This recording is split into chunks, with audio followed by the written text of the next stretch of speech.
Ahí puse a grabar y ahí Dale, ahora me abro. callo para que comiences la clase. Ahí Muchas vamos gracias. esto de antimicrobianos. Ok. Bueno, entonces vamos a ver generalidades de antibióticos, ¿sí? Entonces, como ustedes saben, hay básicamente dos cosas que pueden utilizar para matar bacterias o microorganismos.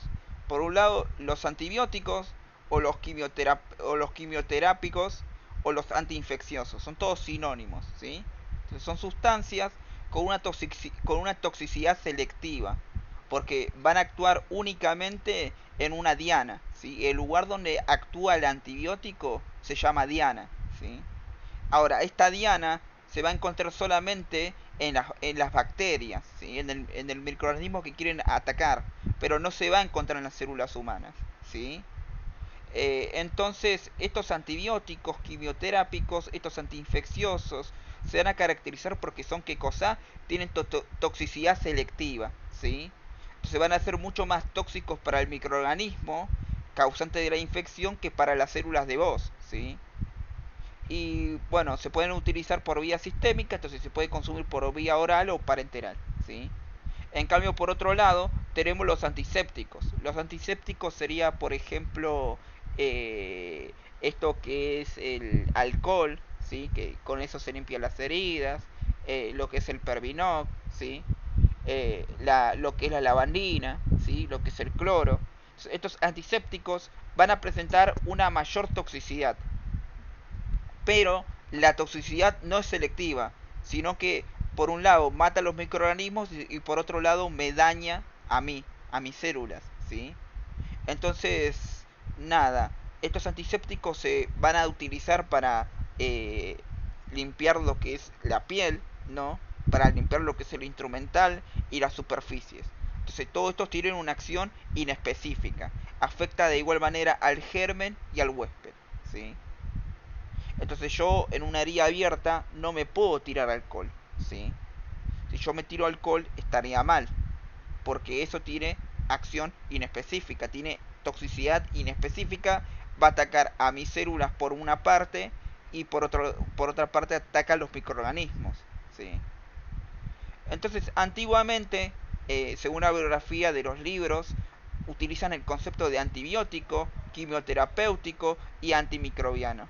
Pero hoy y cada uno era diferente, ¿sí? Cada uno tenía su propia definición. Unos eran básicamente, actúan solamente sobre microorganismos, otros eran sintéticos y otros provenían de las plantas, ¿sí? Pero bueno, hoy en día el concepto antibiótico, quimioterapéutico y antimicrobiano son sinónimos, ¿sí? Decir antibiótico es lo mismo que un antimicrobiano. Decir un antibiótico es lo mismo que un quimioterapéutico. Pero en los libros el concepto que más utilizan suele ser antimicrobiano, ¿sí? Ok. Entonces, como ustedes saben, estamos viendo antimicrobianos. Entonces, los antimicrobianos van a ser fármacos que los vamos a utilizar solamente para bacterias, ¿sí? Entonces, ahora, hay esto que es la concentración mínima bactericida, que es la CMB, y por otro lado tenemos la concentración mínima inhibitoria, que es la CMI, ¿sí? Entonces, la concentración mínima bactericida sería la concentración mínima que tengo que tener del antibiótico para matar al microorganismo, para matar a la bacteria, ¿sí? Entonces, la CMB se va a expresar en microgramos sobre mililitros, ¿sí? Entonces, ¿por qué yo voy a utilizar la CMB? Porque los antibióticos pueden llegar a generar efectos adversos, pueden llegar a generar efectos secundarios. Entonces, para disminuir la menor medida estos efectos secundarios, yo siempre voy a utilizar la concentración mínima con la cual mato las bacterias, ¿sí? Entonces, yo voy a utilizar la CMB. Es la concentración mínima del fármaco que yo necesito para matar a la bacteria, para matar al microorganismo. Y por otro lado tenemos la CMI, que la CMI es la concentración mínima que yo necesito para evitar que se multiplique la bacteria, el microorganismo. Entonces, cuando yo le doy una dosis con CMI, O sea, hay fármacos que hacen CMB y hay otros fármacos que hacen CMI, ¿sí? Entonces, los fármacos que inhiben lo que es la multiplicación del microorganismo no matan la bacteria. Entonces, el problema acá repercute que si yo le doy un fármaco que es solamente inhibitorio, no me mata la bacteria. Entonces, al evitar que se multiplique la bacteria, el que va a terminar matando la bacteria es el sistema inmune de la persona, ¿sí? Los glóbulos blancos, los macrófagos, los neutrófilos, los linfocitos, todo eso se van a encargar de matar la bacteria, ¿se entiende? Entonces, el problema acá radica es que si yo le doy un fármaco el cual solamente inhibe el crecimiento y por más que yo le dé la dosis con la CMI, el problema acá radica es que si la persona presenta una inmunodepresión o es una persona que es adulto mayor, y como saben, cuando uno es adulto mayor, arriba de 65 años, a medida que envejece, su sistema inmune decae, el número de sus células inmunes decae, entonces va a ser más débil, entonces ahí va a tener un problema, ¿sí? Si el sistema inmune de la persona está decaído, está disminuido, lo que va a pasar ahí es que cuando la persona deje de tomar el fármaco, quizás el sistema inmune no logró matar la bacteria. Entonces ahí la bacteria se va a poder volver a multiplicar cuando yo deje de administrar el fármaco, ¿sí? Entonces siempre para administrar un fármaco que tiene únicamente acción inhibitoria, yo tengo que tener cuidado, ¿sí? No es tan sencillo. Entonces, nada, entonces acá para los fármacos con CMI yo tengo que tener, ¿sí? En cuenta las características del paciente. Cómo está su recuento de glóbulos blancos, si es un adulto mayor, ¿sí? Si tiene vaso, ¿sí? Entonces yo ahí voy a evaluar múltiples características para ver si ahí puedo utilizar un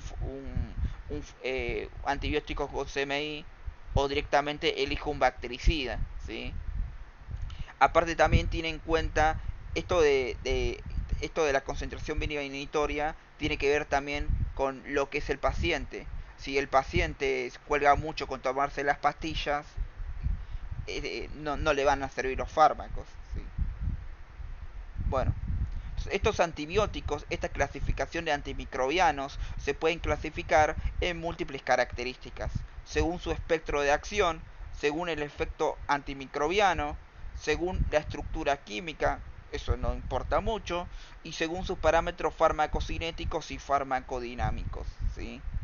Entonces, según su espectro de acción, ahí tenemos fármacos que son de amplio espectro, van a ser activos frente a un grupo amplio de bacterias, de microorganismos, de medio espectro a un grupo mediano y de espectro reducido a un grupo muy limitado de microorganismos.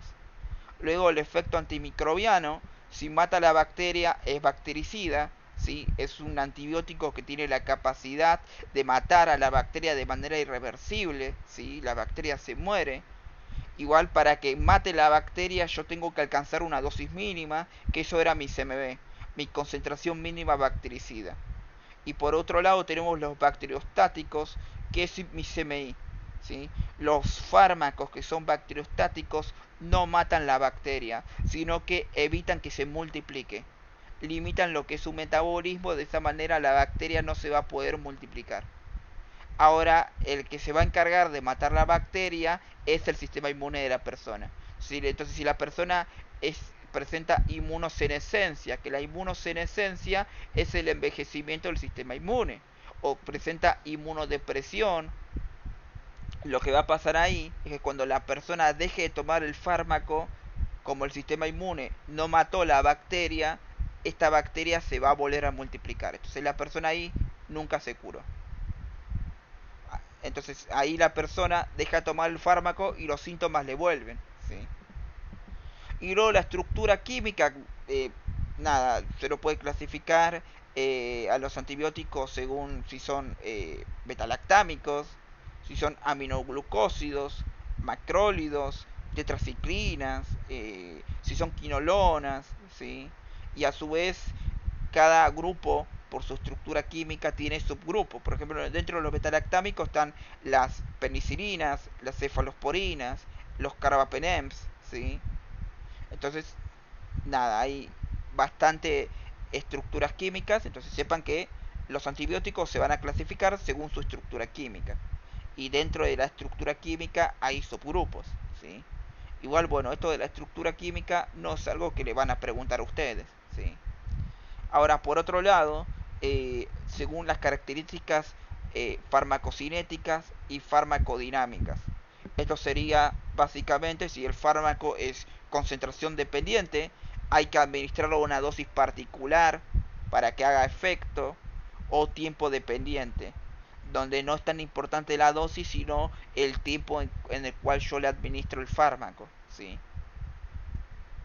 Entonces, dentro de esto de la estructura química, ¿sí? Hay que ver las familias, disculpen, dentro de esto de la clasificación de antimicrobianos, tenemos esto del mecanismo de acción, cómo hace su acción el fármaco, ¿sí? Entonces, dentro de esto, nosotros vamos a decir que hay solamente cuatro mecanismos de acción. Por un lado, la inhibición de la síntesis de la pared celular. Por otro lado, la inhibición de la síntesis de las proteínas. Y por otro lado, la inhibición de la síntesis de ácidos nucleicos. Y por otro lado, los antimetabolitos. Que los antimetabolitos van a actuar a nivel de la producción del ácido fólico, ¿sí? Que el ácido fólico es fundamental para que estos se sinteticen lo que son los nucleótidos, ¿sí? Entonces, dentro de los que inhiben la síntesis de la pared celular, el gol estándar son los beta-lactámicos, ¿sí? Ahora, dentro de los beta-lactámicos, a veces las bacterias sintetizan una enzima, ¿sí? Una proteína que se va a encargar de destruir el fármaco, para que el fármaco no la mate, ¿sí? No todas las bacterias van a tener esa capacidad, pero hay algunas que las tienen. Y esas son las famosas beta-lactamasas, ¿sí? Entonces, si yo le hago el antibiograma a la persona y veo que es productor de lo que es BLE, ¿sí? Así como menciona, BLE significa que la bacteria que está infectando al paciente produce beta-lactamasas. Si yo ahí le administro un beta-lactámico, mediante las beta-lactamasas, va a disminuir la concentración de los beta-lactámicos y ahí se va a básicamente la bacteria va a poder sobrevivir a la administración del fármaco, ¿sí? Entonces, junto al beta-lactámico, si yo le quiero dar el beta-lactámico, le puedo dar un inhibidor de las beta-lactamasas. Son enzimas que van a destruir las enzimas que tiene esta persona, ¿sí? Son enzimas que van a destruir estas beta-lactamasas que tienen las bacterias. Entonces, de esa manera, un beta-lactámico va a poder hacer su acción. O sea, ahora vamos a ver el mecanismo de acción por familia, ¿sí? Por la estructura química. Entonces, ustedes tienen acá los beta-lactámicos, ¿sí? Entonces, estos beta-lactámicos se van a caracterizar porque se van a unir a esta enzima, ¿sí? Entonces, esta enzima que nosotros vemos acá en verde es la famosa PLP o también la famosa PBP. Sería la proteína ligadora de penicilina, ¿sí? Porque históricamente el primer fármaco que se generó, que se creó, básicamente el primer antibiótico que se generó era la penicilina, ¿sí?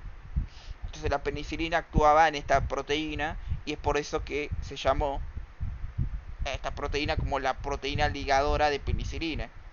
Esta la habíamos visto en síntesis en generalidades de bacterias y la habíamos visto como la famosa transpeptidasa, ¿sí? Entonces, esto, como ustedes ven acá, va a actuar principalmente en lo que son gram negativos. Y también puede actuar un poco en las gram negativas, pero los betalactámicos, donde más van a poder actuar, son en los gram positivos. Porque va a ser una acción a nivel del peptidoglicano. Ustedes recuerdan las bacterias las subdividíamos por un lado en gram positivas y por otro lado en bacterias que eran gram negativas. Entonces las gram positivas tenían una capa gruesa de peptidoglicano en su pared celular, es decir, teníamos acá la bacteria, luego la bacteria tenía acá su bicapa lipídica, que era su membrana citoplasmática, su membrana plasmática, y luego acá tenía su pared celular externa. Y esta pared externa tenía una capa gruesa de peptidoglicano que estaba intercalado por el ácido lipotecoico y el ácido tecoico, ¿sí? Entonces, esta capa gruesa de peptidoglicano tiene agujeros, ¿sí? No es una membrana impermeable, sino que es una malla, ¿sí? Es como una red que tiene un montón de agujeros. Y el que va a formar esta red era la capa gruesa de peptidoglicano con el ácido tecoico y el ácido lipotecoico. Como acá tiene agujeritos, por estos agujeros van a ingresar los distintos fármacos. Entonces, dentro de estos fármacos que van a ingresar, el que va a ingresar es esto de los betalactámicos. Entonces, como ven acá, acá lo que van a tener es esto. Esto es un peptidoglicano que por estos por esta por estas cadenas de los tetrapéptidos que tienen acá van a realizar un enlace peptídico con otra cadena de los tetrapéptidos de otro peptidoglicano, ¿sí? Acá van a hacer una unión covalente, un enlace peptídico, y el que va a ligar, el que va a generar esa unión es esta enzima, la enzima ligadora de penicilina, la PPP, la PLP, la transpeptidasa. Entonces, el betalactámico, el mecanismo de acción que tiene es que se va a unir a esta proteína ligadora de penicilina. Y cuando se una, esta enzima no va a poder ejercer su acción. Al no poder ejercer su acción, no se realiza enlace peptídico entre los distintos peptidoglicanos, y esto le va a generar una inestabilidad a lo que es la bacteria, ¿sí? Entonces esto termina provocando una pérdida de la estabilidad de la pared celular, y esto termina produciendo la muerte de la bacteria, ¿sí? Eso sería la acción de los betalactámicos. Entonces los betalactámicos son de amplio espectro, donde van a funcionar principalmente en gram positivas. Y luego van a funcionar en algunos gram negativos. ¿Dónde van a funcionar en los gram negativos? Bueno, en el meningococo, en el gonococo, en la moraxella catarralis y en alguna que otra espiroqueta, ¿sí? Y la acción del betalactámico es siempre bactericida. Y el mecanismo de acción, ya lo dijimos, es la inhibición de la síntesis de la pared celular, donde va a producir la pérdida de la estabilidad porque no va a permitir esta unión entre los distintos peptidoglicanos, ¿sí? Ahora, la bacteria puede básicamente resistir a esto con la producción de ble, ¿sí? El ble sería esto de las betalactamasas, ¿sí? Esta bacteria que tengo acá puede producir unas enzimas que van a ser de esta manera y van a destruir este, este antibiótico, ¿sí? Y al destruir el antibiótico, la PLP o la PBP o la transpeptidasa va a poder seguir haciendo su acción. Entonces, si yo le doy un betalactámico y es productor de ble, es productor de esto que son betalactamasas, yo ahí le tendría que dar también inhibidores de las betalactamasas o probar por algún que otro fármaco que sea sensible a la persona, ¿sí? Y bueno, esto sería el fármaco gold estándar que se suele dar, que suele ser este de amplio espectro, que son los betalactámicos, ¿sí? Entonces dentro de acá están las penicilinas, las cefalosporinas, la cefamicina, los carbapenems, los monobactams, ¿sí? Luego por otro lado tenemos esto de los glucopéptidos, donde ahí se encuentra la vancomicina. Este va a ser de un espectro más reducido, donde va a actuar principalmente en las bacterias gram positivas, ¿sí? Entonces, esta vancomicina no se va a unir a la PLP, no se va a unir a la proteína ligadora de penicilina, sino que se une a estos tetrapéptidos del peptidoglicano. De esa manera va va a impedir al unirse a estos tetrapéptidos que la transpeptidasa o la proteína ligadora de penicilina o PBP pueda realizar su enlace covalente, su enlace entre estos dos aminoácidos. Entonces, esta vancomicina es bactericida y genera la lisis de la bacteria, genera la muerte de la bacteria por inhibición de la síntesis de la pared celular. Por lo general, primero se da betalactámico y si llega a ser resistente a los betalactámicos, se puede dar betalactámicos con inhibidores de la betalactamasa, si presenta producción de betalactamasas, y si no se puede utilizar lo que es esto que es la vancomicina, estos glucopéptidos. Estos glucopéptidos o vancomicina se suele dejar como una alternativa de tratamiento, ¿sí? Entonces es por eso que es considerado como espectro reducido, ¿sí? Luego, por otro lado, tenemos estos lipéptidos o daptomicina. Estos lipéptidos o daptomicina también es bactericida y se van a encargar de inhibir la síntesis de la pared celular, donde estos no van a actuar a nivel de la pared celular, sino que actúan a nivel de la membrana celular, a nivel de lo que es la membrana plasmática, a nivel de lo que es la membrana citoplasmática, ¿sí? Entonces, el mecanismo de acción es que se va a unir de manera irreversible a lo que es la membrana citoplasmática, la membrana plasmática de la célula, y de esa manera va a formar un poro. Entonces, por ese poro entonces va a terminar formando canales o poros en la membrana citoplasmática y eso va a generar una disrupción en la membrana citoplasmática. Esto va a provocar que se genere un gradiente iónico y termina muriendo la bacteria, ¿sí? Ahí la bacteria termina muriendo porque le generan un agujerito acá a nivel de la membrana citoplasmática. Entonces, este va a ser de medio espectro frente a bacterias gram positivas, ¿sí? Y en las bacterias gram negativas no va a poder actuar porque no puede atravesar lo que es la pared celular de la gram negativa. Luego, por otro lado, tenemos también los polipéptidos, donde dentro de los polipéptidos tienen a la bacitracina, que este es de espectro reducido. Este también va a generar una acción bactericida y este genera una inhibición de la síntesis de la pared celular.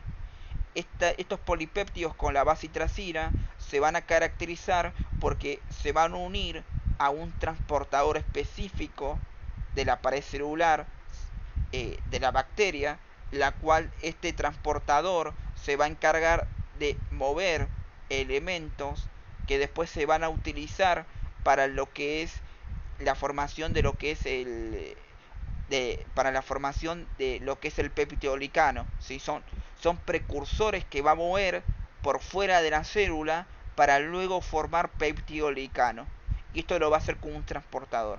La bacitracina se va a unir a este transportador y se une de manera irreversible y esto va a limitar la producción de peptidolicano por parte de la bacteria. Entonces, esto termina básicamente produciendo la muerte de la célula, ¿sí? También este fármaco puede llegar a dañar la membrana citoplasmática de la bacteria y también puede llegar a inhibir la transcripción del ARN mensajero, ¿sí? Y la transcripción del ARN. Sí, la transcripción del ARN mensajero. Ahora, este va a ser de espectro reducido y se utiliza principalmente para infecciones cutáneas causadas por gram positivas. Se va a utilizar para cremas, para pomadas, para pulverizaciones, ¿sí? Y como simplemente inhibe la producción de peptidolicano, las bacterias gram negativas van a ser resistentes a este fármaco, ¿sí? Y luego, por otro lado, tenemos a otro fármaco que también altera la membrana celular. Entonces tenemos dentro de los polipéptidos tenemos la polimixina. Este va a ser de espectro reducido, ¿sí? Y este va a actuar principalmente en las gram negativas, esta polimixina. Va a tener una acción bactericida, ¿sí? y se va a caracterizar porque va a estar compuesto por por la por la polimicina B y E, y estos lo que van a hacer es actuar como un detergente. Entonces van a destruir la pared celular de la pared, sí, la pared celular, la pared externa de la gram negativa, ¿sí? Es decir, ustedes tienen acá la bacteria, acá va a tener su membrana plasmática, ¿sí? Y luego acá va a tener su pared celular. Y esto va a ser una gram negativa. Entonces acá tiene este espacio periplásmico, el cual va a tener una capa delgada de peptidolicano. Y alternado ahí, tiene alguna que otra proteína, tiene por ahí alguna que otra enzima ligadora de nutrientes. Pero lo que tiene acá es otra bicapa lipídica, ¿sí? El cual hacia externo va a tener estos LPS, estos lipopolisacáridos. Entonces, estos polipéptidos, estas polimixinas, van a actuar acá, a nivel de esta pared externa, ¿sí? Van a actuar como un detergente y van a producir la separación de esta bicapa lipídica. Y prácticamente le van a quebrar, ¿sí?, la membrana externa, y esto termina produciendo la muerte de la bacteria, ¿sí? Estos polipéptidos, estas polimixinas, tienen acción bactericida. Y después, por otro lado, tienen eh, a estos que van a actuar únicamente en las micobacterias. ¿Cuál es la micobacteria de mayor importancia clínica que van a ver en ADN? La micobacteria tuberculosis, ¿sí? Entonces, ahí tienen la isoniazida, la etionamida, el etambutol y la cicloserina. Estos van a ser todos de acción bactericida, excepto el etambutol, que es bacteriostático. Y estos van a inhibir la síntesis de la pared celular, y en los libros hay algunos que se conocen, ¿sí?, su mecanismo de acción, y otros que no. Y estudiar la acción de cada uno ya sería irse un poco por las ramas, ¿sí? Pero acá las tienen por si los quieren estudiar. Por ejemplo, de la isoniazida se conoce su mecanismo de acción, pero se sabe que actúa a nivel de la síntesis de ácido micólico. La tionamida bloquea la síntesis de ácido micólico, y el etambutol a nivel del arabino galactano, ¿sí? Ahora, todos estos van a actuar a nivel de la inhibición de la pared celular.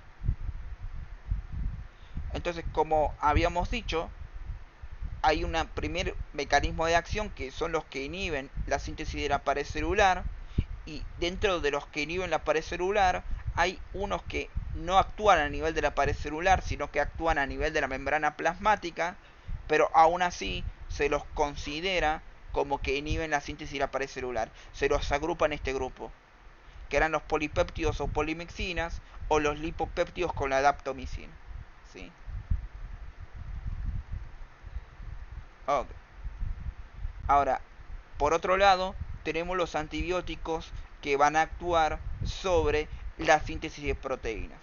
Como ustedes saben, ¿sí?, van a tener dentro de la bacteria estos ribosomas, el cual tenemos básicamente en el ribosoma dos segmentos: la subunidad mayor y la subunidad menor. La subunidad menor va a tener un tiempo de sedimentación de 30, se va a hacer la subunidad de 30S. Y luego por otro lado tienen la subunidad mayor con un tiempo de sedimentación de 50S, ¿sí? Entonces, esto del tiempo de sedimentación lo habíamos visto en general de bacterias, donde se colocaba acá en un vasito la subunidad mayor, y luego acá se colocaba en otro vasito la subunidad menor, y en otro vasito se colocaba el ribosoma completo. Ahora el frasco este se centrifugaba, giraba en círculos rápidamente en una máquina, y se contaba el tiempo que tardaba en tocar el fondo del tarro. Y eso era el tiempo de sedimentación. Entonces y se vio que la subunidad menor, que era la de abajo, tiene un tiempo de sedimentación de 30S, mientras que la subunidad mayor tiene un tiempo de 50S. Estos fármacos que son a nivel del 30S se van a unir acá a la subunidad menor de ribosoma. Entonces, dentro de los fármacos que van a actuar a nivel de la subunidad menor de ribosoma, que tiene un tiempo de sedimentación de 30S, tenemos estos fármacos: los aminoglucósidos, las tetraciclinas y las glicilciclinas. También por otro lado, esos serían los tres fármacos 30S. Y ahora, de todos los que inhiben la síntesis de las proteínas, el único que tiene función bactericida es el aminoglucósido. El aminoglucósido se va a caracterizar porque tiene espectro reducido. Entonces, este aminoglucósido se va a caracterizar porque se va a unir a la subunidad menor del ribosoma, y esto va a provocar que se lea de manera incorrecta el ARN mensajero, produciendo proteínas aberrantes, y si no, por otro lado, puede producir la liberación prematura del ARN mensajero con el ribosoma. Esto va a terminar provocando que se genere cadenas de aminoácidos incompletas. Ahora, ¿por qué el aminoglucósido destruye la bacteria? Porque por algún motivo, eh, dentro de estos ARN mensajeros van a tener los que, frente a los que él actúa, van a ser proteínas que van a formar parte de la pared celular. Al formar parte de la pared celular terminan muriendo, ¿sí? Es por eso que el aminoglucósido, a diferencia de los otros, va a tener acción bactericida. Bueno, luego tienen las tetraciclinas, que es bacteriostático, y se van a unir también al segmento 30S. Las glicilciclinas, que también inhiben la síntesis de proteínas y se unen al segmento 30S. Y son todos bacteriostáticos, es decir, inhiben simplemente la replicación celular, porque van a limitar la síntesis de proteínas.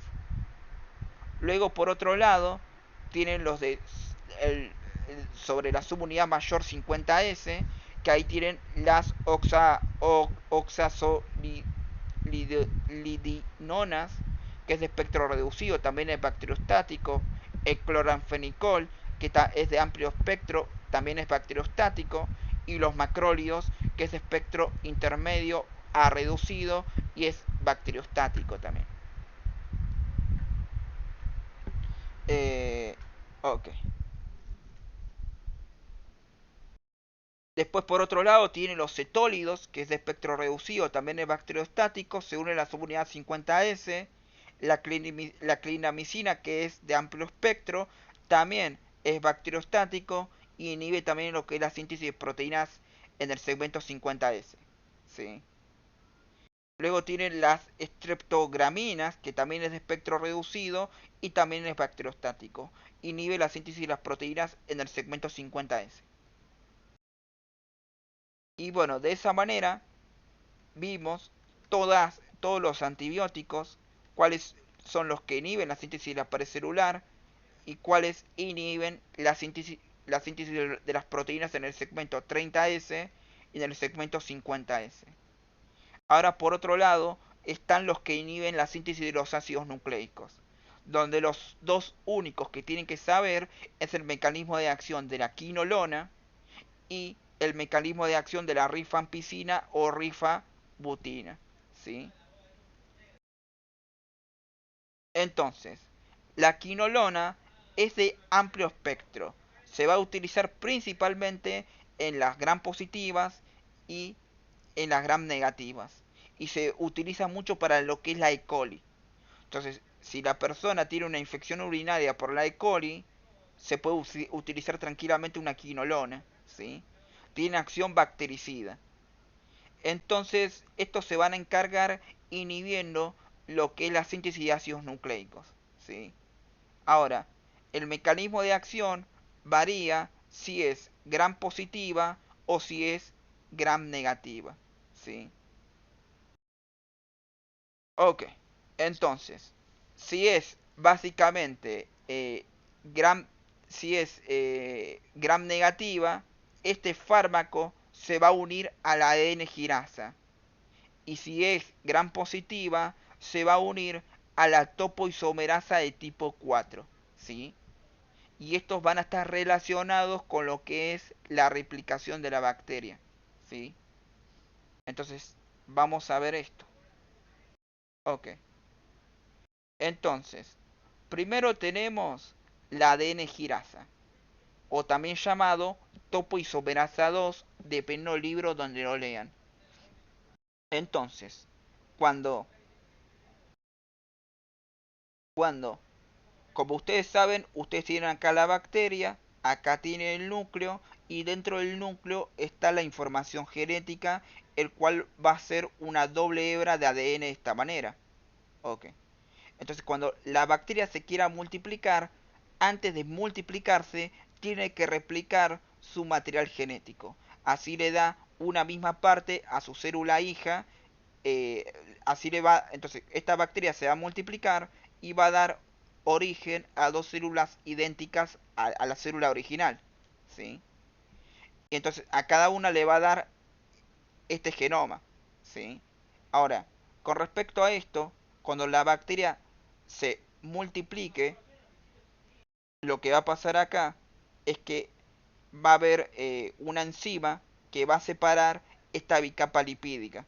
Y cuando esta bicapa lipídica se esté separando por lo que es la enzima helicasa, en segmentos donde está por pasar la helicasa, va a haber un super enrollamiento del ADN.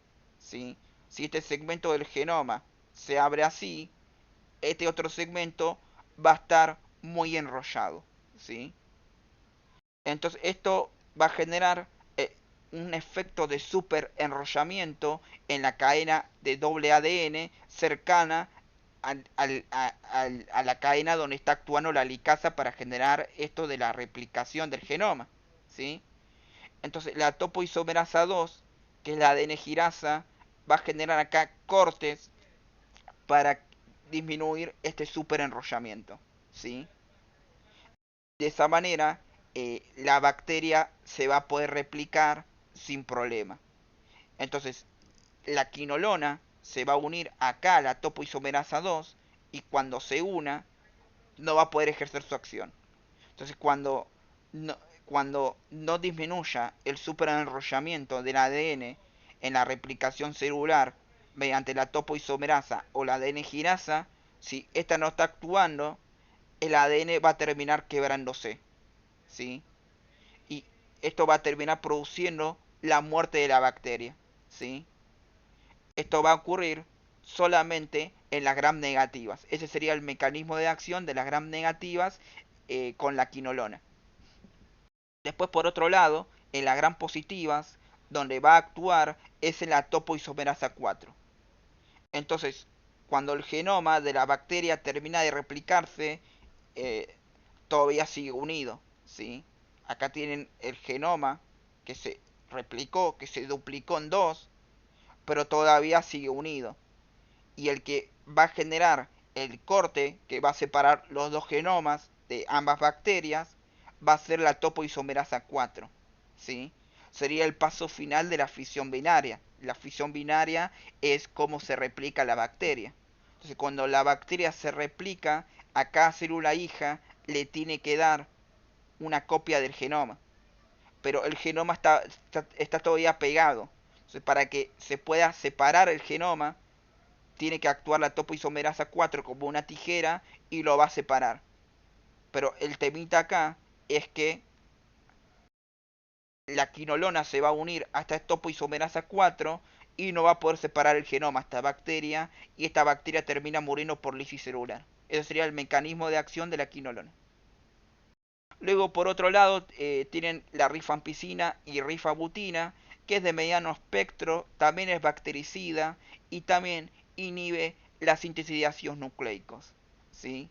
Estos van a actuar a nivel de la ARN polimerasa. ¿Sí? Se van a unir a la subunidad beta de la ARN polimerasa, ¿sí? Y va a bloquear lo que es la transcripción del ADN. ¿Sí? No voy a poder sintetizar el ARN mensajero. Entonces, como la bacteria no puede sintetizar ARN mensajero, termina muriendo porque no puede sintetizar proteínas, ¿sí? Esa sería la acción de la rifampicina o rifaputina, es de medio espectro y es bactericida. Y luego por último tienen el metrodinazol, que es de amplio espectro, también es bactericida, y este también inhibe la síntesis de ácidos nucleicos, donde este va a producir, ¿sí? Múltiples compuestos citotóxicos que van a ser radicales libres, que van a actuar a nivel del ADN y van a producir la muerte de la bacteria. Que bueno, este no es tan importante, el que tienen que saber para el examen es la acción de la quinolona y la rifampicina o rifabutina. ¿Sí? Ok. Luego, por otro lado, tienen otros que son los que van a actuar a nivel del ácido fólico, que era este último grupito que habíamos visto. ¿Sí? Estos que eran los antimetabolitos o estos que inhiben el ácido fólico, que ahí solamente hay tres: la sulfonamida, la dapsona y la timetropin, ¿sí?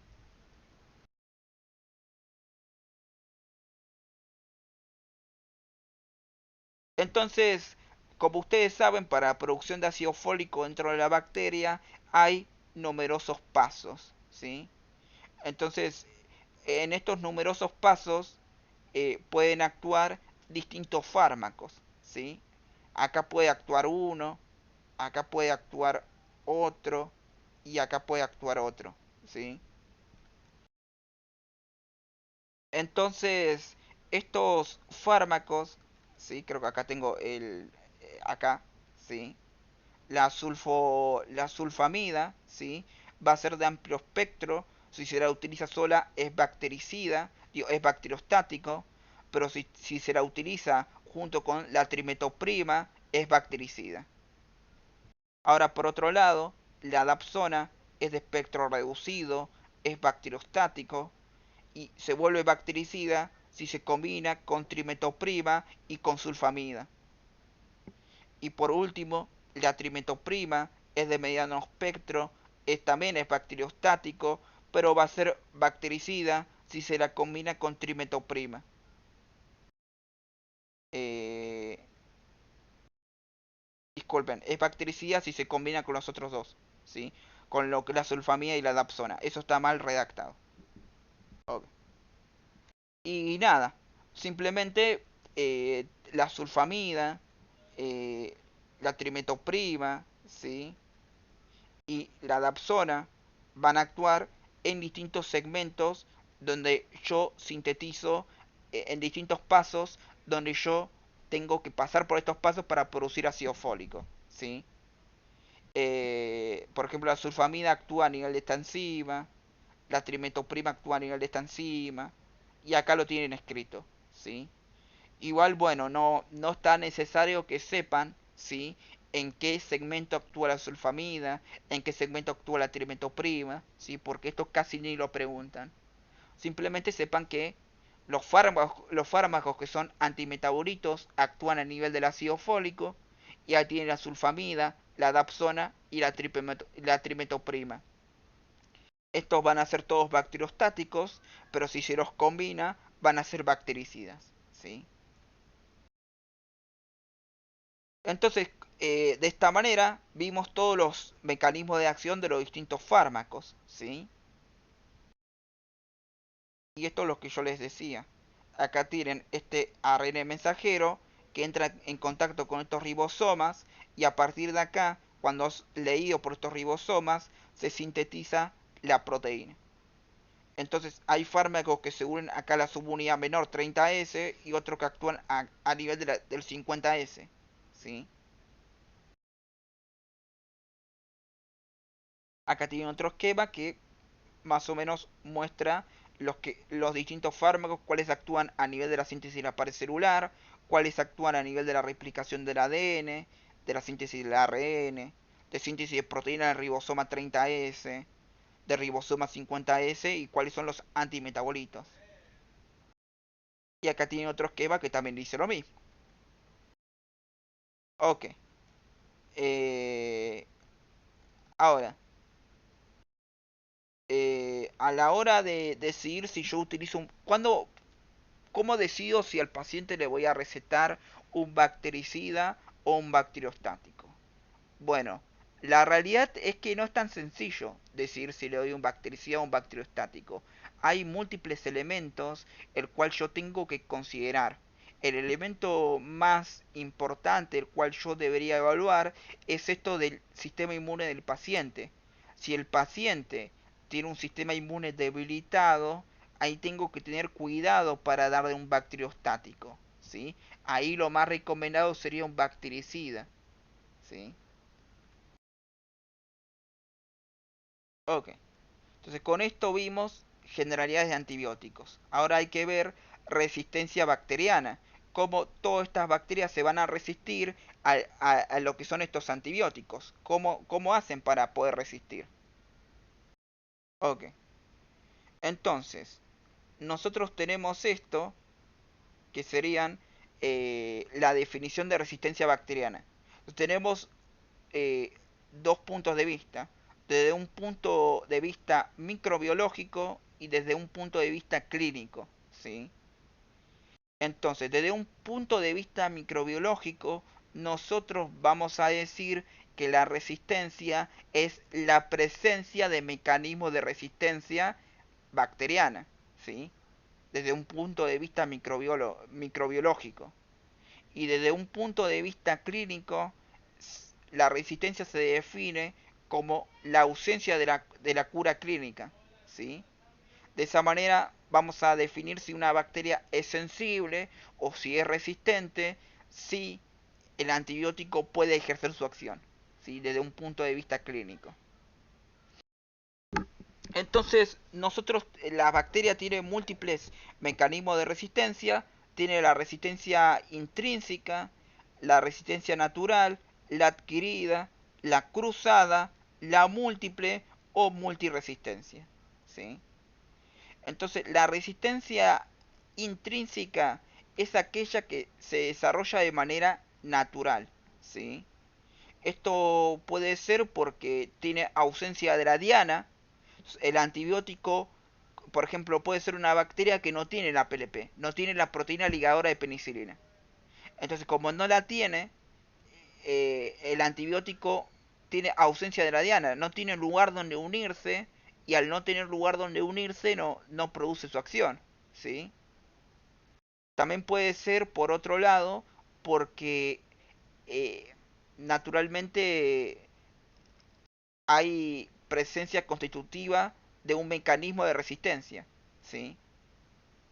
O sea, por ejemplo, esta bacteria es una bacteria gram negativa.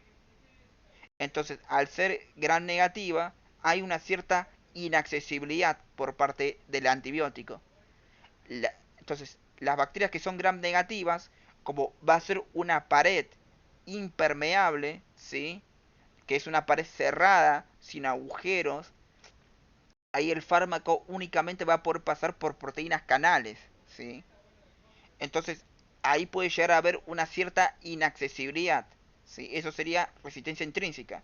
Por un lado, inaccesibilidad, ¿sí? Por otro lado, ausencia de la afinidad por la diana. Y ahora, por otro lado, la presencia constitutiva de un mecanismo de resistencia, que serían los genes de housekeeping. Y por otro lado, tienen la resistencia natural, ¿sí? Que esta es básicamente dependiente de las características estructurales de la bacteria, ¿sí? Y luego por otro lado tienen lo que es la resistencia adquirida. O sea, la resistencia natural sería, al ser gram negativa, eh, hay fármacos que actúan únicamente en las gram positivas y no van a poder ejercer su acción. Eso es resistencia natural, ¿sí? Por otro lado, tenemos la resistencia adquirida. La resistencia adquirida es aquella que se obtiene por mutaciones en los genes cromosómicos, por genes propios, o la adquisición de genes de resistencia antimicrobiana por bacterias vecinas, ¿sí? Y ahí es cuando la bacteria integra plásmidos o transposones, o los integrones, ¿sí? Y luego los otros tipos de resistencia que no son tan importantes como la cruzada, ¿sí? Y la múltiple o multiresistencia. La múltiple es una cepa bacteriana que es resistente a varios antimicrobianos distintos. Y la resistencia cruzada, ¿sí?, es la capacidad de aquellas bacterias que, aparte de nacer con características de resistencia ante un grupo de antibióticos, desarrollaron métodos de supervivencia eficaces frente a otros antibióticos. Desarrollaron resistencia antimicrobiana frente a otros antibióticos. Ok. Entonces vamos a ver esto de la resistencia adquirida, ¿sí? Entonces, para ver esto de la resistencia adquirida, tenemos esto del famoso concepto de selección de población resistente por uso de un antimicrobiano o una selección de resistencia intratratamiento.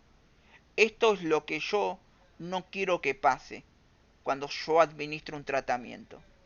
Esto tranquilamente puede llegar a pasar cuando yo administro un tratamiento, pero se puede llegar a evitar, ¿sí? ¿Y cómo es esto, básicamente? Bueno, una persona en este momento está sufriendo una infección. Esta persona que en este momento sufre una infección está siendo infectado por un grupo de bacterias, el cual puede ser una sola bacteria o puede ser una infección por varias bacterias, ¿sí? Ahora, el punto que cuando estas bacterias se multipliquen, van a dar origen a dos células hijas idénticas. Ahora, cuando se genera esto de la replicación, lo que puede pasar acá es que en el mecanismo de replicación se generen mutaciones. Ahora, estas mutaciones pueden ser beneficiosas, pueden ser neutras o pueden ser deletorias. Mutación neutra, mutación sería, por ejemplo, en mi genoma de ADN, yo tengo acá una secuencia de nucleótidos. Que acá tengo una timina, una citosina, una guanina. En vez de timina, esto se cambia y se coloca una citosina. Eso sería una mutación, ¿sí? Entonces, estas mutaciones que van a ocurrir cuando la bacteria se replique pueden ser neutras, donde ese cambio específico en los nucleótidos no genera absolutamente nada en la bacteria. Entonces, es una mutación neutra. O puede ser mutación deletoria, donde esa mutación genera un cambio genético, el cual este gen que se modificó tenía una acción indispensable para la célula y ahí la bacteria se muere, ¿sí?, por esta mutación. Es por eso que es una mutación deletoria. Y por otro lado tenemos las mutaciones beneficiosas, que en estas mutaciones beneficiosas lo que puede llegar a pasar es que esta bacteria puede llegar a modificar un gen y al modificar ese gen ahora puede producir una toxina con ese mismo gen o adquiere un gen de resistencia antimicrobiana, ¿sí? Entonces, lo que va a pasar acá es que cuando ustedes están siendo infectados por una bacteria, la bacteria se está multiplicando y va a generar mutaciones. Ahora, si la bacteria generó una mutación de tipo beneficiosa que le da genes de resistencia a antibióticos, cuando yo administre el fármaco, lo que va a pasar es que va a matar a todas las bacterias que son sensibles, pero no va a matar a las bacterias que generó esta mutación. Entonces, las únicas bacterias después de la administración de fármacos que van a seguir vivas son las bacterias mutadas, son las bacterias mutantes resistentes. Estas bacterias mutantes resistentes van a poder resistir al antibiótico.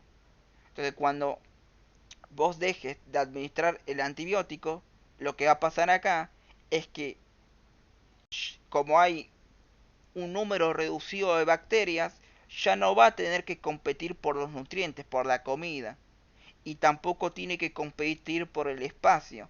Entonces esta bacteria se va a multiplicar en grandes cantidades. Entonces, de esa manera, cuando termine de administrar el fármaco, vos terminás teniendo una población mutante resistentes, que van a ser resistentes al fármaco que vos le administraste, ¿sí? Esto es algo que puede llegar a pasar y esto es algo que se quiere llegar a evitar, ¿sí?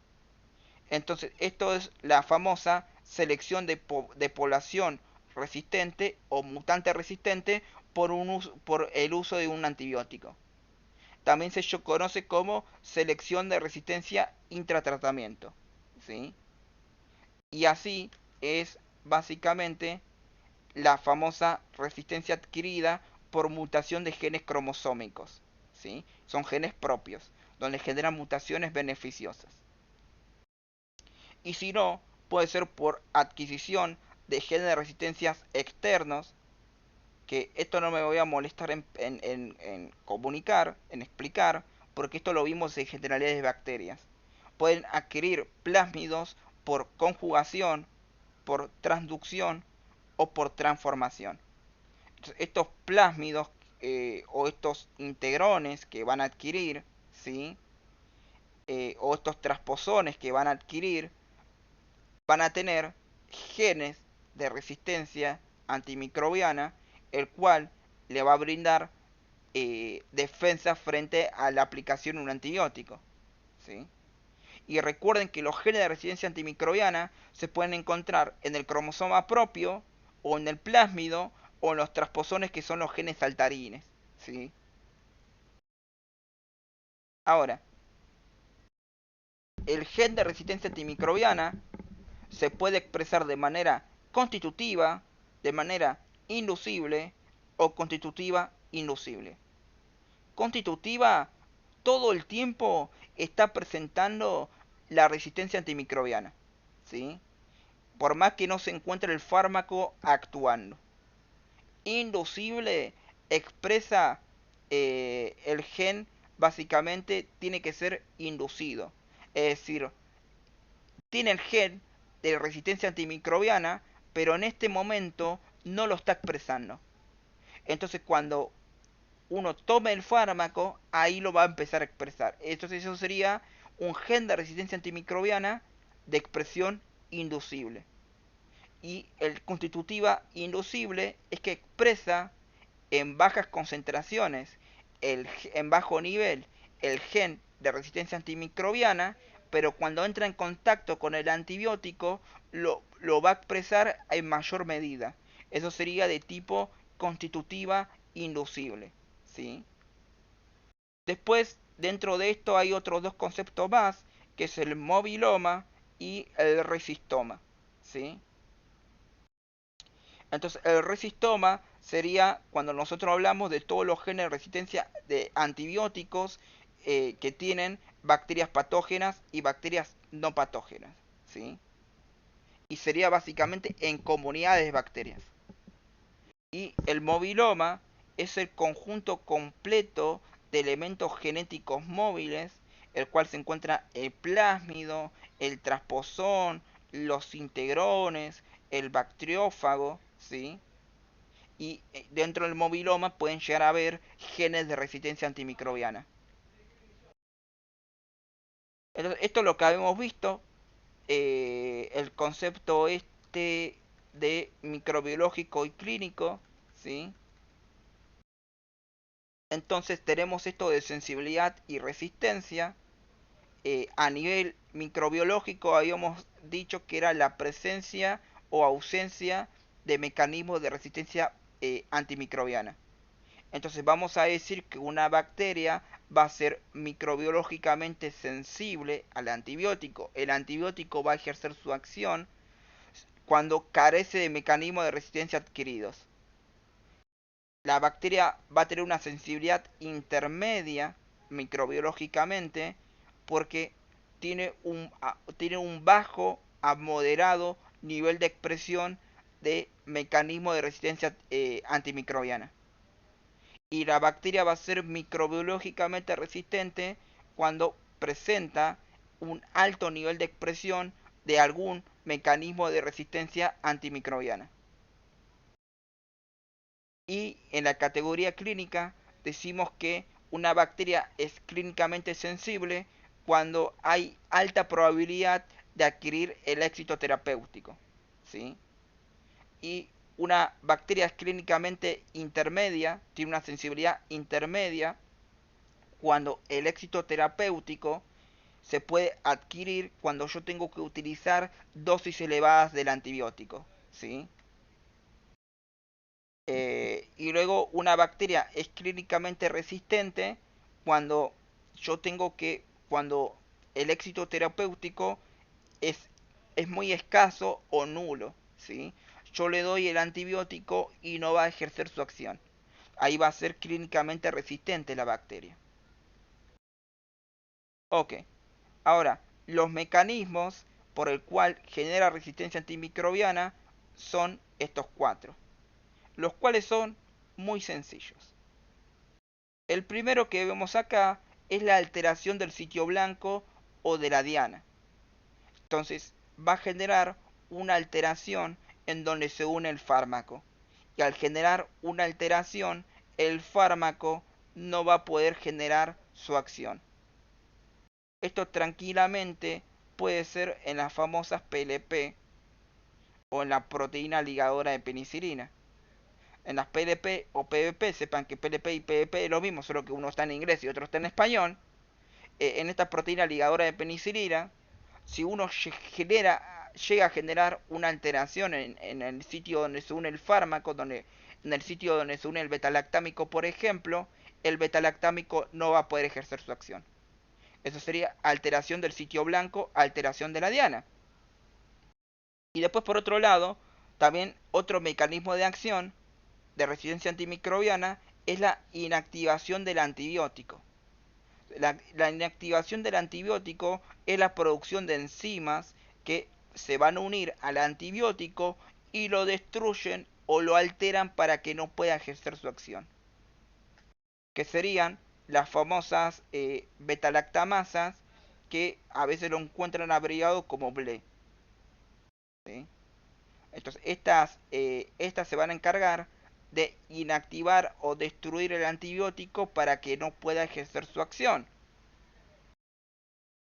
Y ahora, por otro lado, pueden encontrarse la producción de bombas de flujo, ¿sí? Entonces, ¿cómo es esto básicamente? El fármaco que ingresó al interior de la célula, la bacteria acá va a tener un canal que va a funcionar como bomba, donde va a terminar expulsando distintos elementos del interior de la bacteria hacia afuera. Y esas son las famosas bombas de flujo. Entonces, la función de la bomba de flujo es disminuir, obviamente, la concentración del fármaco para que no alcance la CMI, para que no alcance la CMB. De esa manera, el fármaco, por más que haya ingresado, como se encuentra en bajas concentraciones, no va a poder generar el efecto bacteriostático o no va a poder generar el efecto bactericida, ¿sí? Entonces, ahí, cuando una bacteria puede llegar a producir una hiperproducción de estas bombas de flujo o puede directamente terminar activándolas, ¿sí? Y el otro mecanismo de acción, como ustedes saben, eh, el fármaco tiene que ingresar al interior de la célula. Se va a ingresar por acá, por unas proteínas, va a ingresar mediante unas proteínas, ¿sí? Entonces, muchos antibióticos utilizan canales porínicos para ingresar a la célula bacteriana. Entonces, si yo genero una alteración en este canal, el fármaco no va a poder ingresar, ¿sí? Entonces, yo puedo hacer dos cosas. Por un lado, destruyo este canal porínico, este canal proteico, por donde va a ingresar el antibiótico, y de esa manera reduzco la concentración de estos canales. Y al reducir la concentración de estos canales, mi concentración de fármaco dentro de la bacteria va a estar disminuida. Entonces ahí la bacteria, ahí el fármaco no va a producir este efecto bacteriostático o bactericida. Y si no, yo puedo llegar a editar este canal proteico para que no reconozca al antibiótico. Y de esta manera el antibiótico, al no ser reconocido, no va a poder entrar. Que sería básicamente esto lo que nosotros vemos acá, que yo lo dibujé acá. Este canal porínico por el cual va a ingresar el antibiótico, acá puede ingresar el betalactámico sin problema. Pero yo acá lo edito y al editarlo el betalactámico no va a poder ingresar. ¿Sí? Entonces, esta alteración en la permeabilidad, recuerden que es o porque reduzco esta concentración de canales porínicos o porque los edito. ¿Sí? Edito para que el fármaco no pueda entrar. Y acá tienen un esquemita que me pareció lindo. ¿Sí? Acá tienen los mecanismos de resistencia antimicrobiana. Acá tienen las bombas de flujo que van a chupar todo lo que se encuentra acá en el citoplasma de la bacteria y lo van a expulsar hacia afuera. Entonces puede haber una activación de las bombas de flujo o una hiperproducción. ¿Sí? Si no, puede haber básicamente esto que es la modificación, la alteración del sitio blanco o de la diana. ¿Sí? Ahí puede llegar a modificar una proteína en donde actúa acá el fármaco o en estos ribosomas o en el genoma, ¿sí? Modifica una enzima específico para que no se pueda unir, ¿no? El antibiótico. Y por último, esto de la inactivación de enzimas, que ahí tienen las betalactamasas, que es el ejemplo gold estándar. Okay. Y de esa manera, nosotros acabamos de ver todos los mecanismos de acción de antibióticos, ¿sí? Y acabamos de ver la resistencia antimicrobiana. Ahora, dentro de estos antibióticos y dentro de estas bacterias con genes de resistencia antimicrobianas, siempre hay que nombrar al famoso SAM, S-A-M-R, SARM, ¿sí? Que sería el Staphylococcus aureus resistente a meticilina, ¿sí? Este Staphylococcus aureus se va a caracterizar por ser meticilino resistente, ¿sí? Es decir, este Staphylococcus aureus va a expresar un gen llamado MECA, ¿sí?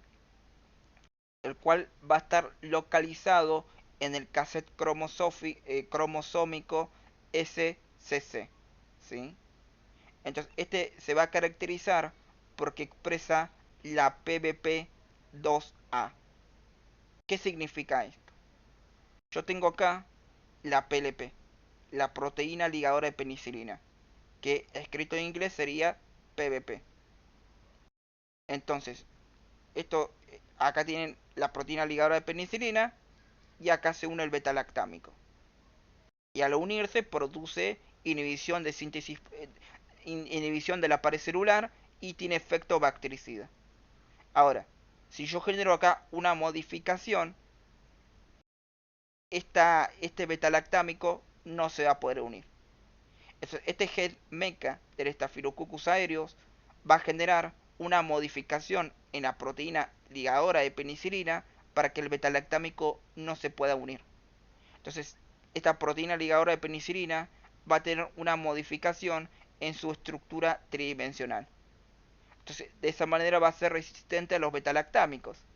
Entonces, este Staphylococcus aureus resistente a la meticilina, que al presentar una modificación en su proteína ligadora de penicilina, va a ser resistente a los betalactámicos. Van a existir dos variantes.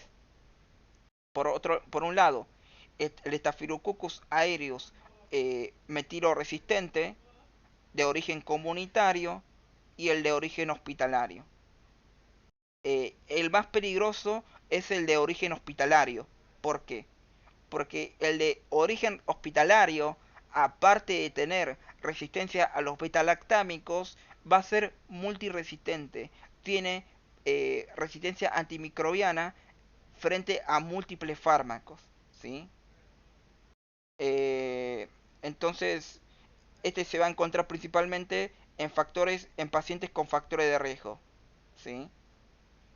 Y acá hay ausencia de la leucocidina de Panton Valentine. Entonces, el SARM de origen hospitalario es básicamente un Staphylococcus aéreo resistente a la meticilina que es multiresistente. Al ser multiresistente, si no me equivoco, solamente hay un fármaco para tratar a este Staphylococcus aereus resistente a la meticilina. Entonces, si este Staphylococcus aureus de origen hospitalario adquiere resistencia frente a ese único fármaco, va a ser totalmente resistente. Y ahí no vas a tener antibiótico que te salve. ¿Sí? Entonces, si te infecta un SARP de origen hospitalario, te van a administrar el único fármaco el cual es sensible. Ahora, en caso que adquiera resistencia, que todavía no adquirió, todavía en el mundo todavía no adquirió resistencia frente a este único antibiótico, si llega a adquirir es totalmente resistente. En cambio, el de origen comunitario es el que se encuentra en mayores cantidades y por algún motivo está desplazando al de origen hospitalario. Le está comiendo el espacio en el hospital, el nicho ecológico, al de origen hospitalario. Entonces, este va a ser básicamente resistente a los betalactámicos, pero es sensible a la mayoría de los antibióticos. ¿Sí? Y este presenta en un 50% la leucocidina de Panton Valentine y se va a encontrar principalmente en pacientes sin factores de riesgo. ¿Sí? El SAM de origen hospitalario se generó por lo que es la toma de antibióticos en la casa, lo que es la automedicación. ¿Sí?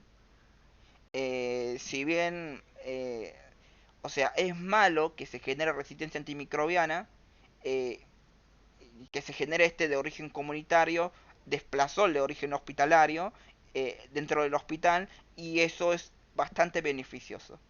Pero aún así, si, si las personas se siguen automedicando, puede pasar que este que es de origen comunitario también se vuelva multiresistente. ¿Sí? Puede llegar a pasar. Entonces, ¿cómo se generó este del SARM de origen comunitario?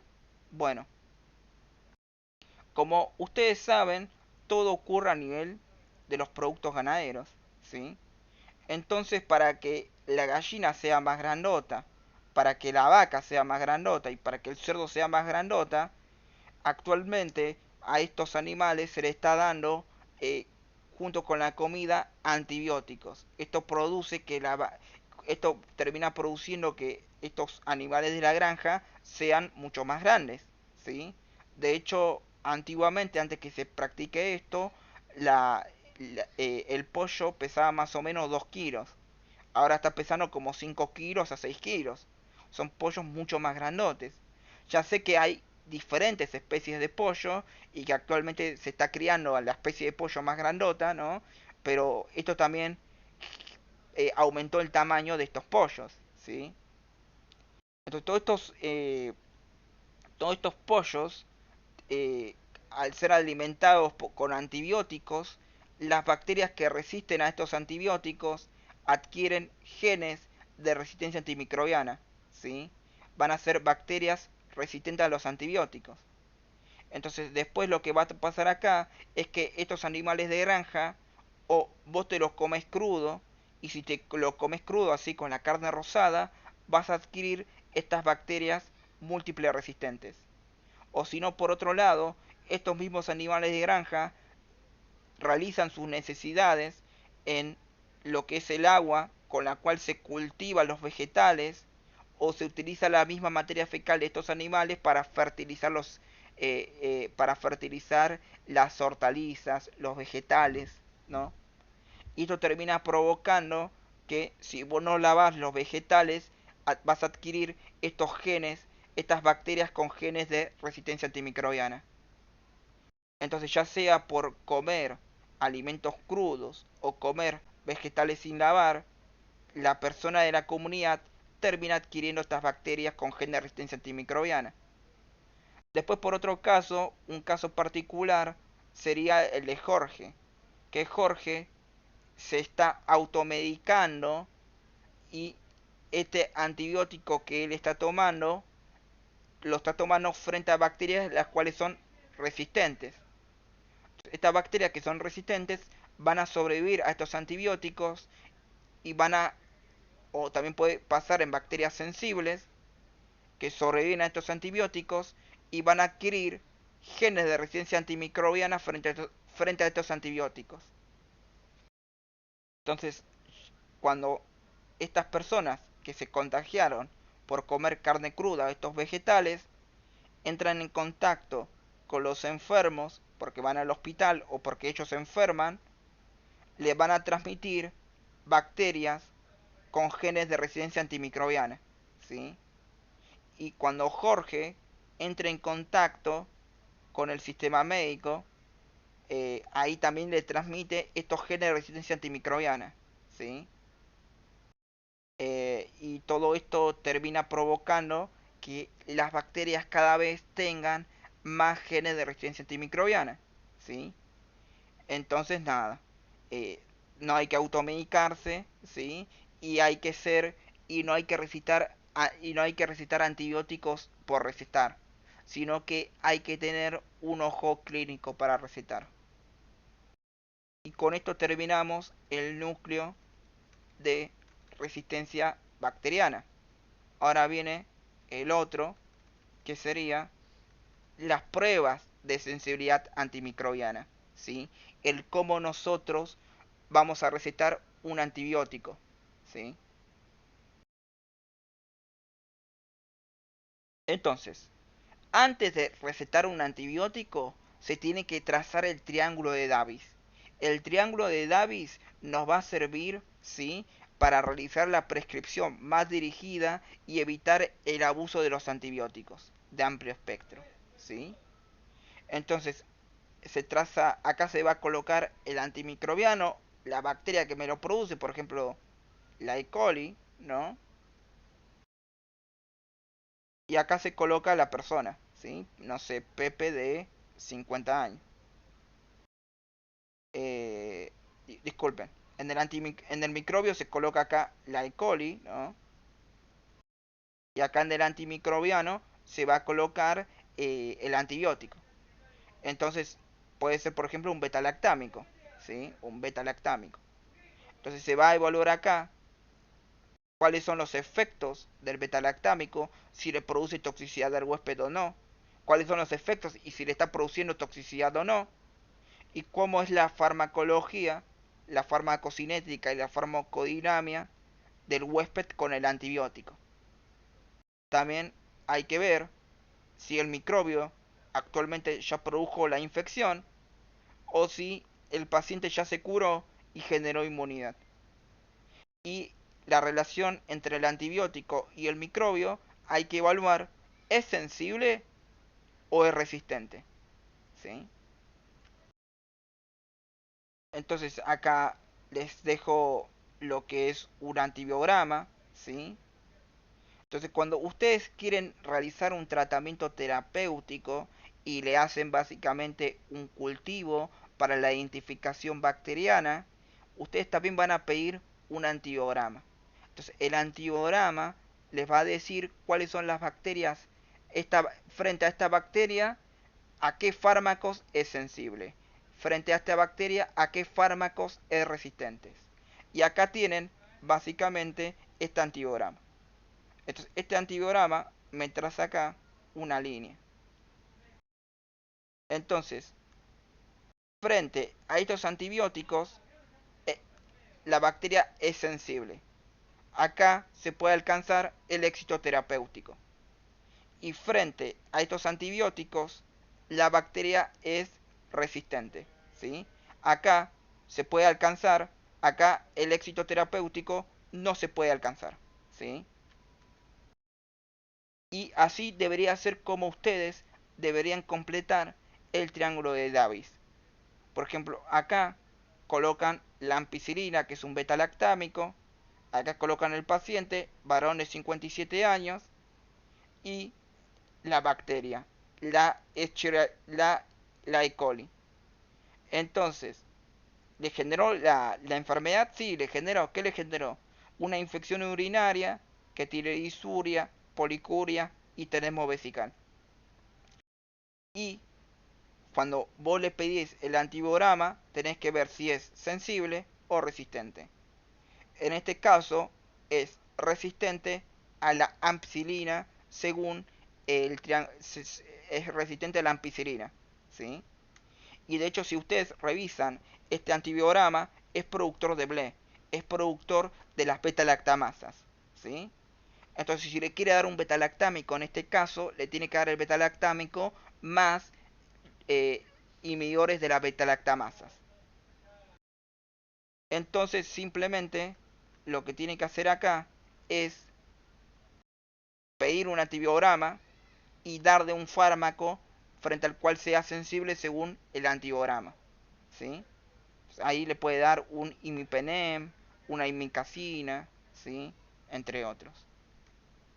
Y de esa manera vas a alcanzar el éxito terapéutico en el paciente. Ahora, para poder saber eh, si es sensible a qué fármaco y a cuál es resistente, se van a realizar las pruebas de sensibilidad antimicrobianas, la cual nos permite predecir el éxito o el fracaso del tratamiento, donde nos va a decir, nos va a dar literalmente este papelito que va a decir o es resistente o es sensible a estos antibióticos, ¿sí? Ahora, estas pruebas de sensibilidad antimicrobianas no son eh, totalmente fidedignas, sino que pueden llegar a generar errores. Y estos van a ser por las discrepancias clínico-laboratoriales, ¿sí? Porque no es lo mismo realizar estas pruebas de sensibilidad antimicrobianas en pruebas in vitro, en condiciones estandarizadas, que en el paciente, ¿sí? Es decir, no es lo mismo realizar la prueba antimicrobiana en esta caja de Petri que en el paciente, ¿sí? O sea, a veces lo que pasa acá en esta caja de Petri coincide con el paciente y otras veces no coincide. Y cuando no coincide son por las discrepancias clínico-laboratoriales, ¿sí? Y bueno, ¿y cuáles son las discrepancias clínico-laboratoriales? Bueno, es por esto, ¿sí? Son por, pueden ser factores relacionados al antimicrobiano, que puede ser por el tamaño del inóculo bacteriano, la fase de crecimiento, factores de virulencia, factores de adherencia o mecanismos de resistencia disponibles.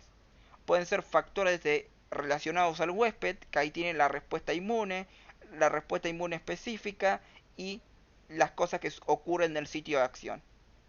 Y luego tienen los factores relacionados al germen, que ahí tienen los factores farmacodinámicos y los mecanismos de resistencia antimicrobiana, que ahí pueden ser resistencia intrínseca o resistencia adquirida, que eso ya lo vimos. Entonces, estas pruebas de sensibilidad antimicrobianas a veces pueden dar errores. Es decir, me puede decir un error very mayor, que el error very mayor sería que me dice el antibiograma que es sensible, pero en realidad es resistente, ¿sí? Eso sería un error very mayor. Ocurre más o menos cada 100 antibiogramas que yo pido. Y por otro lado, puede ser un error mayor que me dice que es resistente, pero en realidad no es resistente, es sensible. Entonces, cuando es un error mayor, yo le estoy diciendo, yo le estoy negando la posibilidad de dar un fármaco, porque le estoy diciendo que es resistente. Y cuando es un error very mayor, yo le estoy dando un fármaco que el antibiograma me dice que es sensible, pero en realidad es resistente. Entonces le estoy dando un fármaco que va a llegar a lo que es el fracaso terapéutico. La persona no se va a curar, no se va a poder curar. Es por eso que eh, yo tengo que estar pendiente del paciente y atento si el fármaco está actuando o no, porque tranquilamente puede ser un error very mayor, ¿sí? Bueno, entonces existen tres métodos principales. Tienen lo que es el antiograma, tienen lo que es el SIM y luego tienen lo que es el ETES. ¿Sí? Entonces, en estos antibiogramas lo que se evalúa es a nivel cualitativo la calidad del fármaco, si el fármaco ejerce su acción, es sensible o si no ejerce su acción, es resistente. ¿Sí? Y a nivel cuantitativo, ¿cuánto fármaco yo le tengo que alcanzar? ¿Cuánto fármaco yo le tengo que administrar para alcanzar la SIM o la CMB? Que eso lo vimos al inicio de la clase. Entonces, el antiograma me evalúa únicamente a nivel cualitativo y el método de disolución en caldo o en agar, que es el SIM, la concentración inhibitoria mínima, es cuantitativo. Y luego tienen el método de cinta o oscilómetro o LETES, que también se llama AB Biodisc, que es cuantitativo. Y también a su vez es cualitativo. Las dos cosas. Pero bueno, este es en Argentina, no se suele utilizar porque es muy caro el ETS. ¿Sí? Vamos a ver que no se utiliza en Argentina primero, que es el ETS. Este es el ETS. ¿Sí? Entonces, ¿qué es el ETS básicamente? El ETS, como ven acá, o el AB Biodisc, es básicamente una cinta que está, una cinta de plástico que está toda impregnada de antibióticos, donde hay zonas, hay distintos puntos donde va a tener una mayor concentración del fármaco y otros donde tiene una menor concentración del fármaco. Entonces, a todo esto se va a cultivar la bacteria en una caja de Petri en cultivo en superficie y cuando se deja esta cinta o este epsilómetro, este test, ¿sí? El lugar donde tiene el antibiótico deja de haber crecimiento bacteriano. Entonces se genera esto que se ve transparente, ¿sí? Eh, entonces, básicamente, esto se conoce como el famoso halo de inhibición de crecimiento. Entonces, donde se genere esto de halo de inhibición de crecimiento, en donde no haya crecimiento bacteriano, significa que la bacteria en este momento es sensible. Entonces, si no se generaría este halo, la bacteria sería resistente. Acá sería sensible y como ven, a medida que vamos para acá, la concentración del fármaco se reduce. Entonces, el punto donde vuelve a tener crecimiento bacteriano sería básicamente mi CMI, mi concentración mínima inhibitoria, la concentración mínima que yo tengo que dar el fármaco para que el fármaco pueda hacer su acción en la bacteria. ¿Sí? Y nada, eso sería básicamente el ETES. ¿Sí? Es algo bastante sencillo que se lo puede realizar cualquiera, ¿no? Pero es un producto medio caro que yo tengo entendido que en la Argentina en este momento no se está utilizando. El que sí se está utilizando es este, que es el antibiograma. Eh, entonces, ¿cómo es esto? Yo básicamente, eh, yo tengo acá la muestra clínica, saco una alicuota de la muestra clínica y cuando saque la alicuota de la muestra clínica, yo lo tengo que cultivar en mi caja de Petri donde tengo que aislar la colonia bacteriana. Una vez que ahí aíslo la colonia bacteriana, lo coloco en otra caja de Petri. Y en esta caja de Petri lo que vamos a hacer es colocar distintos discos de antibióticos. ¿Sí? Esto podría ser un betalactámico, esto puede ser una quinolona, ¿no? Son distintos fármacos, ¿sí?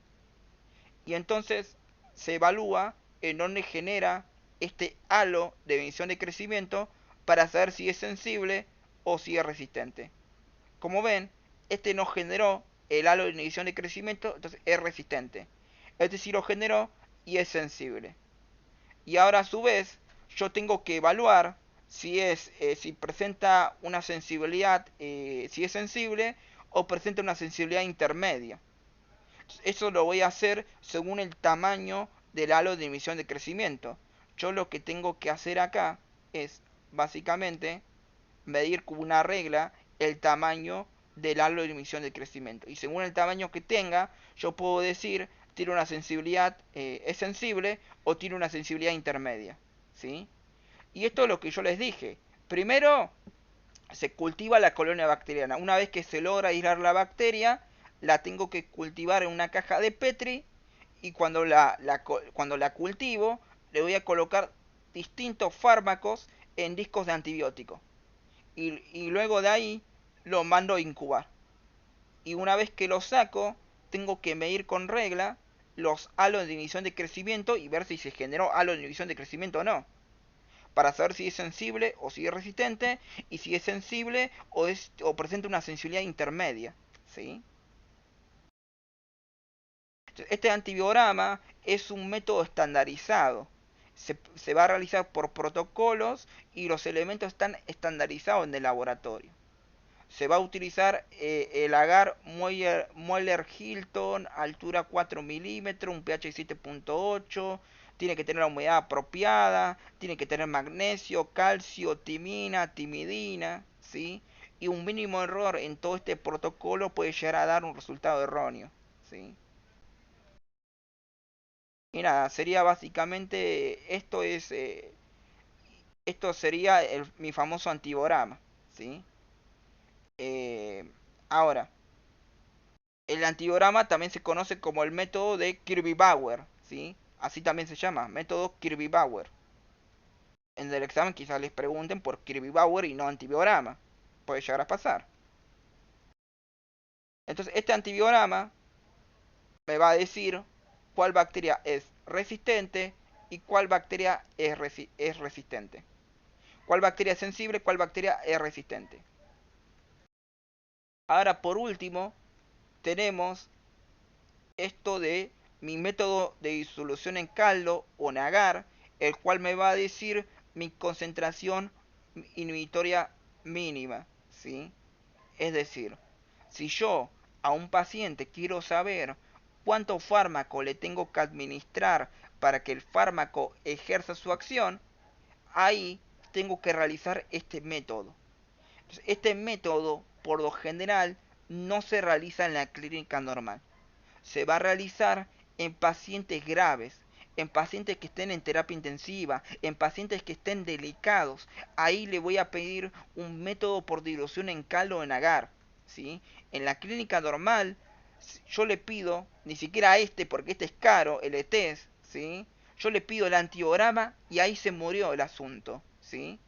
En la medicina de guardia lo que ustedes van a manejar principalmente es el antiograma, ¿sí? El SIM se pide en situaciones muy delicadas y de hecho es bastante caro pedir un SIM.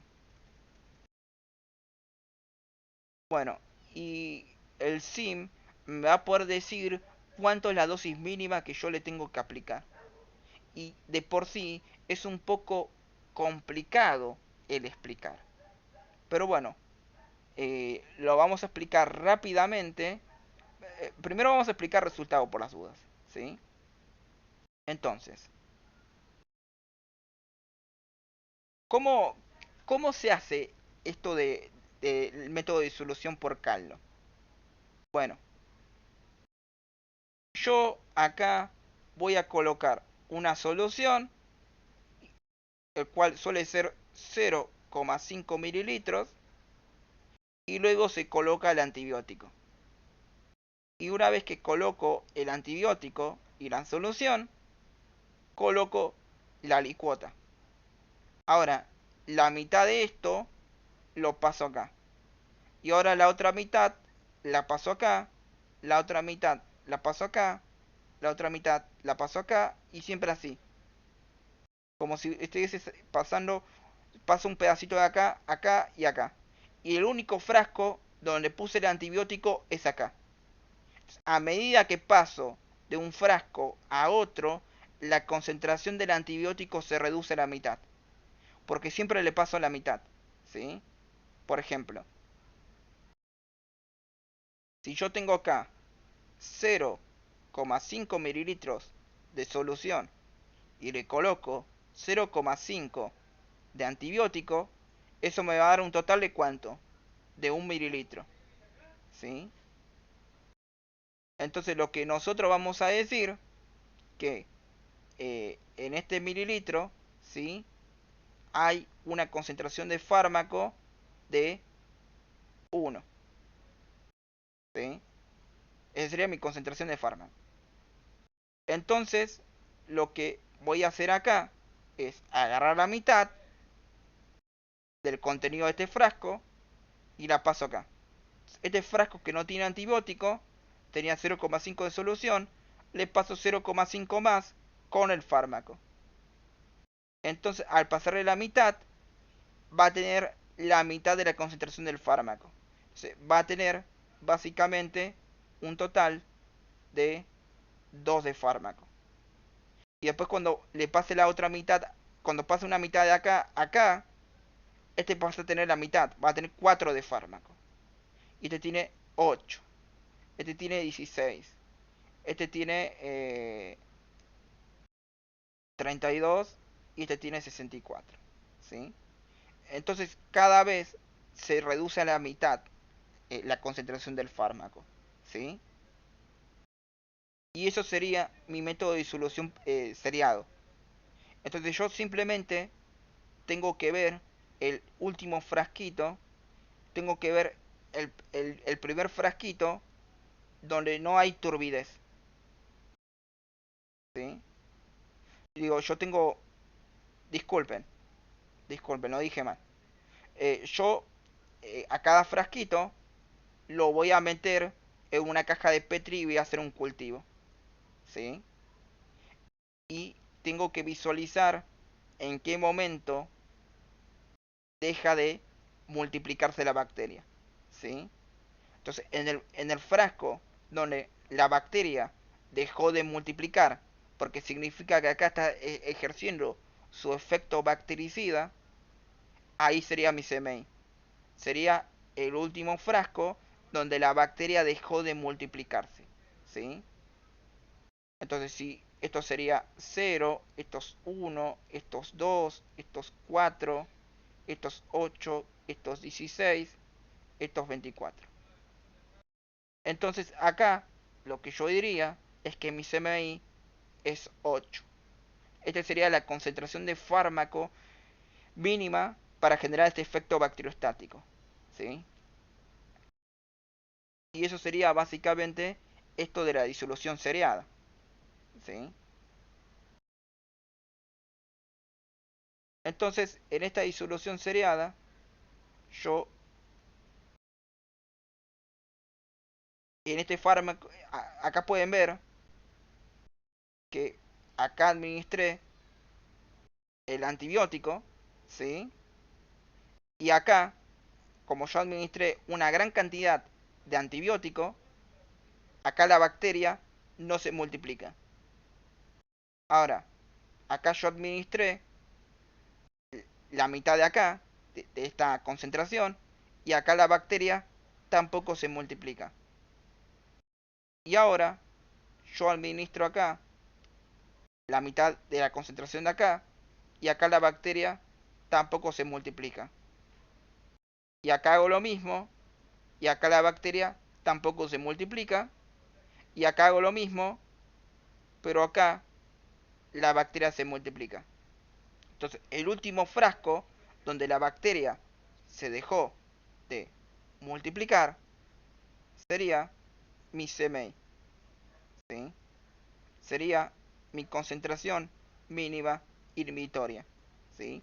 Sería el punto donde no hay crecimiento. ¿Sí?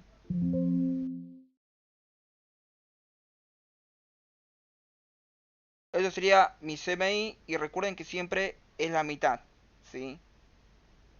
Y este es un pijazo explicarlo y dudo mucho que se lo tomen. ¿No? Pero este es el ejemplo. Ustedes tienen acá, primero, 1 mililitro. Ustedes primero tienen acá 0,5 en el primer frasco, que va a ser de solución. Ustedes le administran 0,5 de fármaco. Listo. Sería un total de ¿cuánto? De 1 mililitro en el primer frasco. Ahora, de acá le van a pasar la mitad del contenido de este frasco a este segundo frasco. Cuando le pasen la mitad, pasa a 0,5. ¿Sí? Entonces, acá van a tener, por ejemplo, ¿sí? Una dosis de antibiótico de 64 64 sobre 1 mililitro. ¿Sí? Entonces, cuando pasen la otra mitad acá, acá van a tener 32 sobre 1 mililitro. Y luego acá tienen 16 sobre 1 mililitro. Y luego tienen 8 sobre 1 mililitro, 4 sobre 1 mililitro, 2, 1, 0,5. Y buscan el último frasquito donde se inhibió el crecimiento bacteriano. Eso sería mi CMI. ¿Sí? Así es como yo lo evalúo.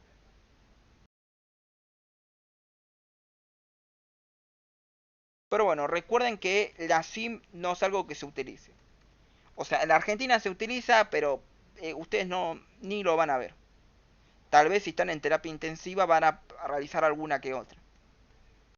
Lo que más van a utilizar en la clínica normal es el antibiograma. Y de hecho acá se viene el problema, ¿no? Eh, el antibiograma no es totalmente fideligno. O sea, a veces me puede dar errores. Y estos son por las discrepancias clínico-laboratoriales. Esto va a suceder de la siguiente manera, ¿sí?